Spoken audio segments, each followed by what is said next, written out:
Let me take you back to a moment that changed the way I look at finance. Really, the moment that set the whole tone for how I work. Picture this. It's the late 90s, and I'm sitting in my office with a young couple. They just inherited a small sum from a grandparent. Both had decent jobs, good heads on their shoulders. You'd call them responsible, no doubt. But that money, it completely threw them. They just stared at me and said, "Michael, we don't know what to do. We don't want to lose it, but letting it sit there feels pointless. What can we actually do?" That question, what are our options, has stuck with me ever since. Because honestly, most people never get shown the basics. Nobody hands them a menu of choices. People grow up hearing, "Save your money," but nobody really explains how to do it right.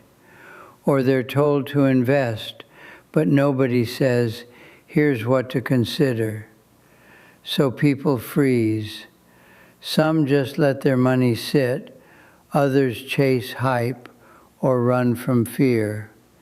Either way, it's not really a plan. That's why I'm here tonight on Investor Voice. I'm Michael, and I want to sort this out for you.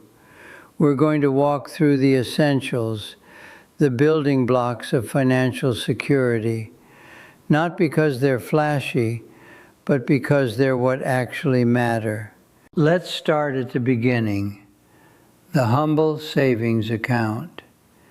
It's so basic that most people barely think about it, but it really deserves a spot in your plan. A savings account is exactly what it sounds like. You put your money in the bank, and the bank pays you a little interest. Meanwhile, the bank uses your cash, along with everyone else's, to make loans. They're basically renting your money and giving you some of the rent in return. Why does this matter? 2 words, liquidity and safety. Liquidity means you can grab your money whenever you need it. No hoops, no waiting, no weird rules. Walk in, take it out, walk out. That's why a savings account is perfect for your emergency fund or money you might need soon. It's your safety net. You sleep better knowing it's there. Then there's safety. Banks are heavily regulated in most developed countries. They have watchdogs, rules about how much cash they must keep, constant checkups. And the best part? Your deposits are insured by the government, FDIC in the US, FSCS in the UK, CDIC in Canada. Up to about $250,000, your money is protected. Even if the bank totally collapses, you're covered. The government steps in and makes you whole. I've seen clients put every penny they have in savings accounts. Is it the smartest way to grow your money? Not really. But those folks, they never lost sleep over market crashes or bank runs. For some people, peace of mind is worth more than an extra % or 2. But let's be real, there's a downside. Savings accounts pay very little interest, sometimes almost nothing. And when inflation is high, your money actually loses value over time. If you're getting 1% interest, but prices are rising 3% a year, you're falling behind. Your money stays safe, but it's not really working for you. That's where the next tool comes in. Fixed deposits. Some people call them term deposits or certificates of deposit. A fixed deposit is a deal with the bank. You promise to leave your money untouched for a set period, 6 months, a year, 5 years, whatever. In return, the bank pays you a higher interest rate than a regular savings account. Here's the deal. You trade a little flexibility for a better return. Fixed deposits pay more than a savings account, but your money's locked up for a while. If you really need to pull your cash out early, you'll pay a penalty. Usually you lose some or all of the interest you've earned. Take it out way too soon, and you might even dip into your original investment. A lot of people, especially retirees, love fixed deposits for a few reasons. First, they're predictable. You always know exactly how much you'll get back and when. There's no hoping for good luck, just clear numbers. Second, they're safe. Like savings accounts, most fixed deposits come with deposit insurance. And third, they keep you disciplined. With your money locked away, you're not as tempted to spend it on stuff you don't really need. I've seen plenty of retirees build their whole income strategy around fixed deposits. They set up what's called a ladder, putting some cash in a 6-month term, some in 1 year, another chunk in 2 years, and so on.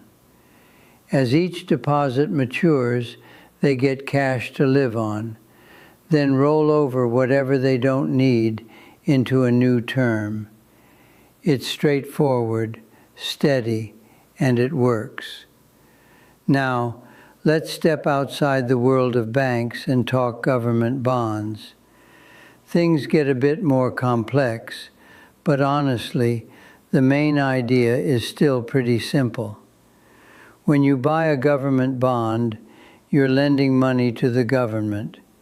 In return, they pay you interest, usually every 6 months or once a year, and they promise to give you your original money back when the bond matures.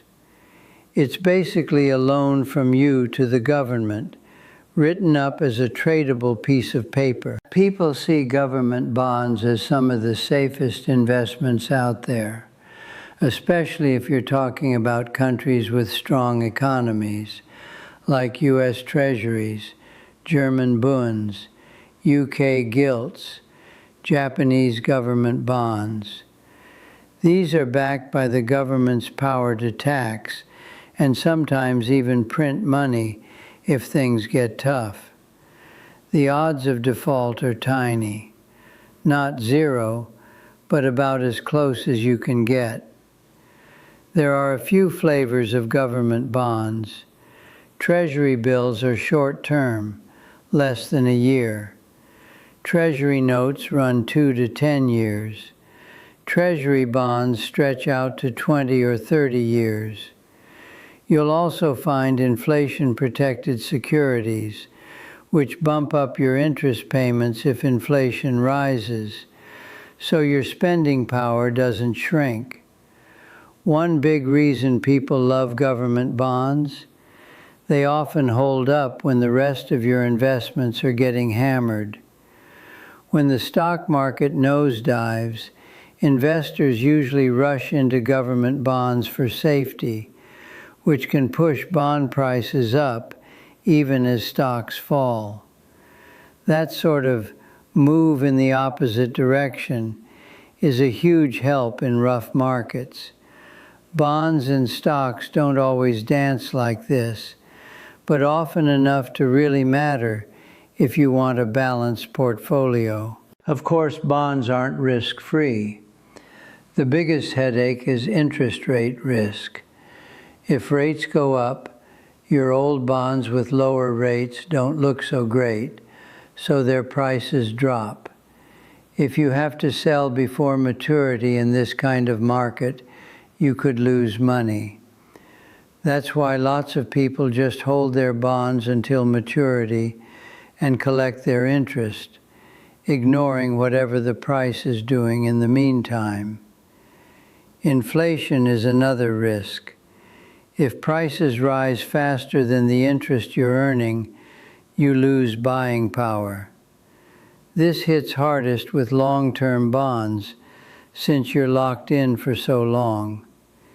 Inflation-protected bonds help with this, which is why they're a favorite for people looking far ahead.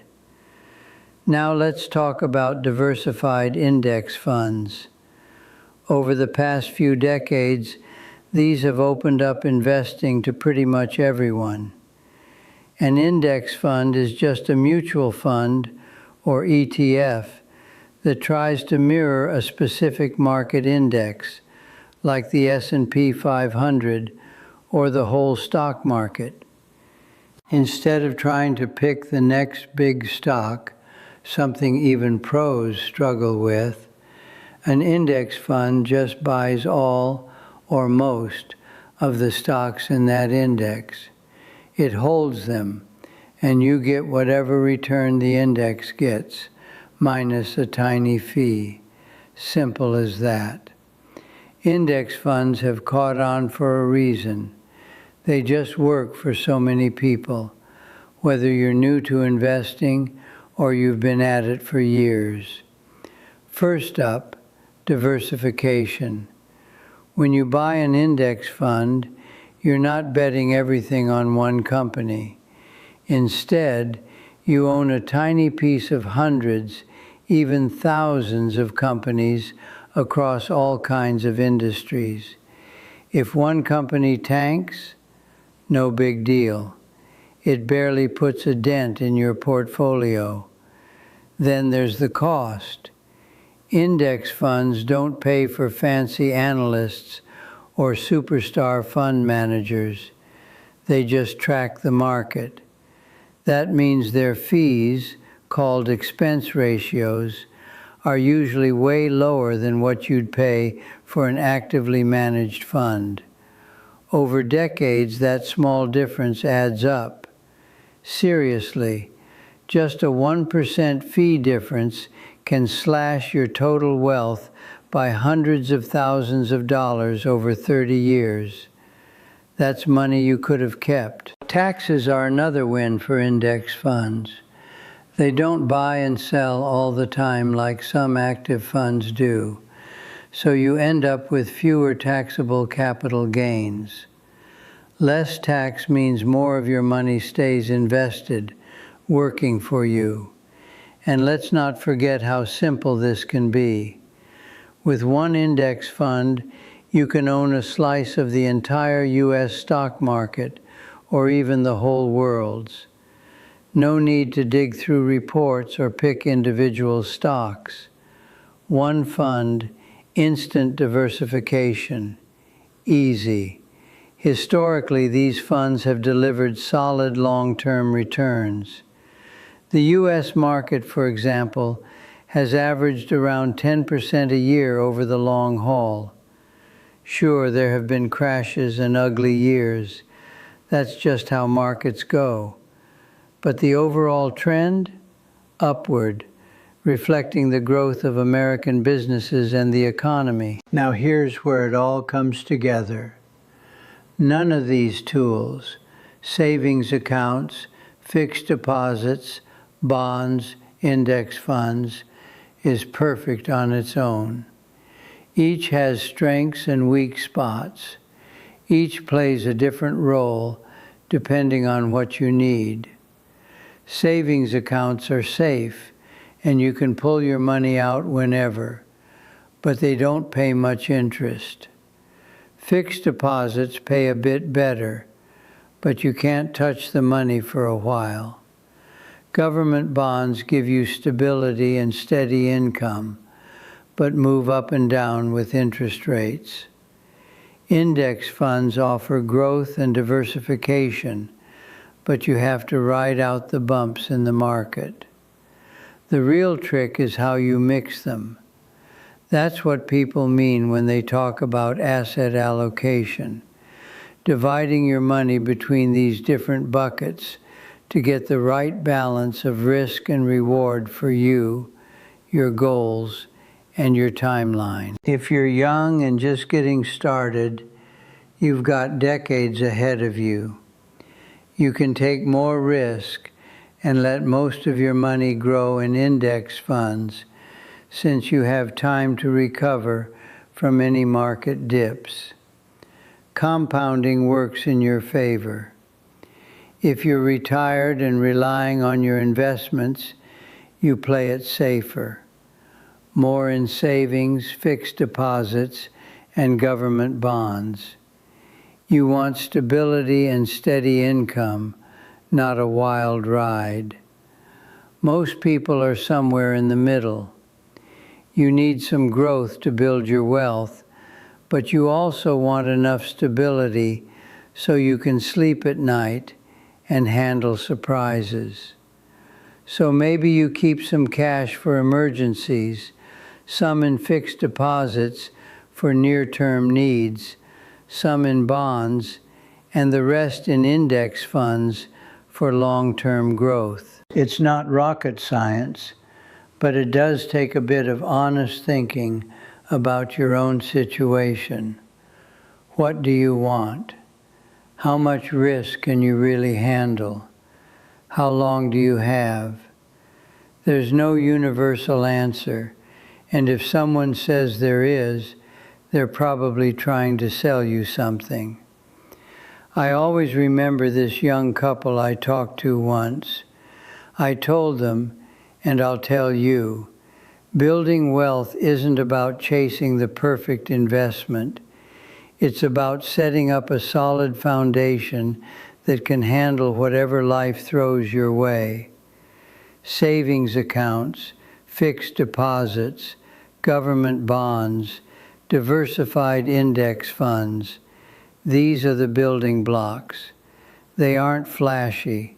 They won't turn you into a millionaire overnight, but they'll help you sleep better, and bit by bit, they'll help you get where you want to go.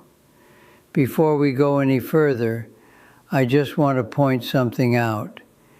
These financial tools have changed a lot over the years. Now, you can open a high-yield savings account online in just a few minutes, and the rates usually beat what old-school banks offer by a mile. You can buy government bonds straight from the Treasury. No fees, no middlemen, no hassle. Index funds? Some of them charge less than 0.05% in expenses. Seriously, that's $5 a year for every 10 grand you invest. It's never been easier, cheaper, or more straightforward to get started. So don't let your cash sit in a checking account doing nothing. Don't let bonds or index funds scare you off. These tools aren't just for the ultra-wealthy. They're for anyone who wants to get their money working. Getting a grip on how they work is one of the biggest steps you can take toward real financial security. But let's be honest, there's no such thing as a risk-free investment. Even the safest bets have a little uncertainty baked in. Governments almost never default, but it happens. Banks can go under, but deposit insurance has your back. Sometimes markets crash and stay down for years, but history shows they bounce back. You just have to know what risks you're taking, accept the ones you can handle, and build your portfolio so that no single bad break can ruin you. That's why diversification matters so much. We spread our money across different investments because they don't all move the same way at the same time. Maybe stocks are falling, but bonds are steady. Maybe bonds are struggling, but your cash gives you stability. When cash isn't earning much, stocks might be on a tear. By mixing it up, you smooth out the ride and make it way less likely that one bad stretch wipes you out. I've been in this business for more than 30 years, and if there's one thing I know for sure, it's that keeping things simple almost always wins. You don't need fancy strategies or some secret investment nobody else knows about. What you need is consistency, patience, and a good handle on a few essential tools. Save regularly, no matter what the headlines say. Keep your costs down. Every dollar you waste on fees is a dollar you'll never see again. Stay diversified, because nobody can predict which sector will boom and which will flop. Most of all, give it time. Building real wealth doesn't happen overnight. I've watched people chase every shortcut you can imagine. They jump on hot tips, throw money at speculative stocks, gamble on options, ride the crypto roller coaster. A few get lucky for a while, but the folks who actually build lasting wealth, who really end up secure, are the ones who stick to the basics. They save, they diversify, they watch their costs, they wait. Over the years, that's what works. Thanks for hanging out with me here on Investor Voice. There are 100 other things you could be doing right now, and the fact that you chose to spend this time learning about your financial future means a lot. It shows you're serious about where you're headed, and you get that the best investment you can make is in your own knowledge. If you got something out of this, do me a favor. First, share this video with someone who needs it. A friend just getting started, a family member worried about their savings, maybe a coworker who could use a little clarity. Who knows, it could be the most valuable thing you do for them this week. Second, if you haven't yet, subscribe and join the Investor Voice community. Hit the bell so you don't miss out when we dig into new ideas that can help you grow your wealth. This community keeps getting bigger, and I'm honestly grateful to have you here. Drop a comment and let me know what you think. What tools do you use to grow and protect your money? Got questions about savings accounts, fixed deposits, bonds, or index funds? Is there a topic you want me to cover next time? I read every comment, and your feedback shapes what we talk about. This conversation matters, and I'm glad you're part of it. That's it for now. I'm Michael, and you've been listening to Investor Voice.